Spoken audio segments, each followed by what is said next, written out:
ফুলি রেফ্রিজারেশনের মাধ্যমে কিন্তু Everbright মোটরসের garage থেকে বের করা হলো 1 ইউনিট নন এসি বাস শান্তি পরিবহনের জন্য।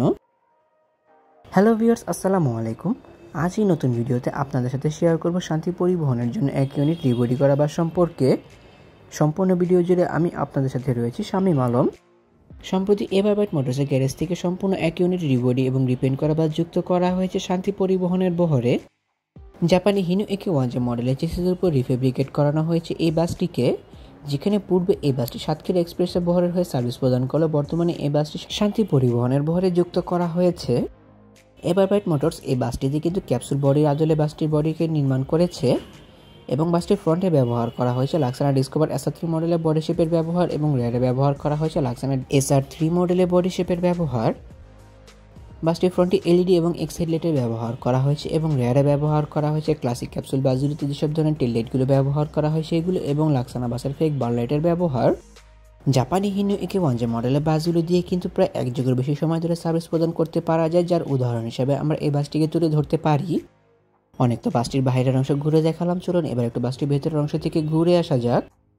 পূর্বে যেরকম এই বাসটির ড্যাশবোর্ডটি রয়েছিল সেম একই রকমের ড্যাশবোর্ড এখন পর্যন্ত এই বাসটিতে ব্যবহার করা হয়েছে, যেখানে চালকের আসনের কাছে ব্যবহার করা হয়েছে সম্পূর্ণ এই গাড়িটি পরিচালনা করা সকল সরঞ্জামাদি।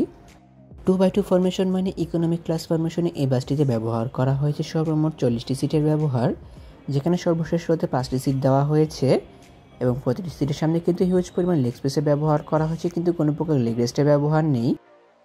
এছাড়া এই বাসটি সিলিংয়ে ব্যবহার করা হয়েছে চেন লাইটিং ডেকোরেশনের পাশাপাশি রুম লাইটিং ডেকোরেশনের ব্যবহার, যার জন্য এই বাসটির ভেতরের সৌন্দর্যতা আরও অনেকটা সুন্দর করে ফুটে উঠেছে বলে আমি মনে করি।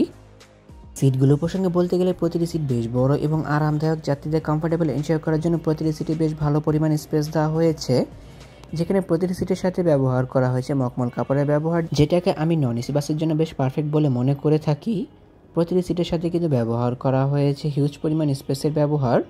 অ্যাডজাস্টেড হেডরেস্ট এবং অ্যাডজাস্টেড নেক পিলোর পাশাপাশি আরও ব্যবহার করা হয়েছে আনঅ্যাডজাস্টেবল হ্যান্ডরেস্টের পাশাপাশি সিট ফোন সিস্টেম চাবির ব্যবহার, যা যাত্রী নিজের প্রয়োজন মোতাবেক ব্যবহার করে নিবে।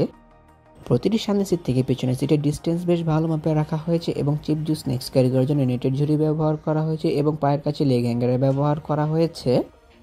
প্রতিটি সিটগুলো মাথার উপর ব্যবহার করা হয়েছে রিডিং লাইটস এবং এসি কন্ট্রোলারের ব্যবহার, যা যাত্রী নিজের প্রয়োজন মোতাবেক ব্যবহার করে নিতে পারবে। শান্তি পরিবহনে এই বাসটির অসাধারণ কাজের জন্য অবশ্যই প্রশংসার দাবিদার রাখে এভারব্রাইট মোটরস। বাসগুলো ফ্রন্ট ব্যাক সাইড সব মিলিয়ে বেশ ভালো মানের কাজে উদাহরণ দিতে পেরেছে তারা এই বাসটির উপর। বিশেষ করে এই বাসের ফ্রন্ট ও ব্যাকের কাজ কিন্তু আমার কাছে বেশ ভালো লেগেছে। তাহলে ভিউয়ার্স, ভিডিওটি কেমন লাগলো তো কমেন্ট করে কিন্তু অবশ্যই জানাবেন। যদি ভিডিওটি ভালো লেগে থাকে তবে অবশ্যই লাইক ও কমেন্ট করবেন এবং ভিডিও লিঙ্কটি আপনার বন্ধুদের সাথে শেয়ার করতে পারেন। পাশাপাশি অসংখ্য ধন্যবাদ জানাই এভারব্রাইট মোটরস কর্তৃপক্ষকে আমার কাছে ভিডিও কভারেজে ইনভাইট করার জন্য। এমনই কিছু ভিডিও পেতে কিংবা দেশের পরিবহন জগতের সকল তথ্য বিস্তারিত জানতে কিংবা নতুন বাসগুলো আপডেট সবার আগে পেতে অথবা ভ্রমণ সংক্রান্ত কোনো তথ্য জানতে আমার এই চ্যানেলটিকে সাবস্ক্রাইব করে পাশে থাকার অনুরোধ রইল। খুব শীঘ্রই ফিরছি নতুন কোনো ভিডিও নিয়ে, সেই প্রত্যাশা আজকের ভিডিও এখানে শেষ করছি। আল্লাহ হাফেজ।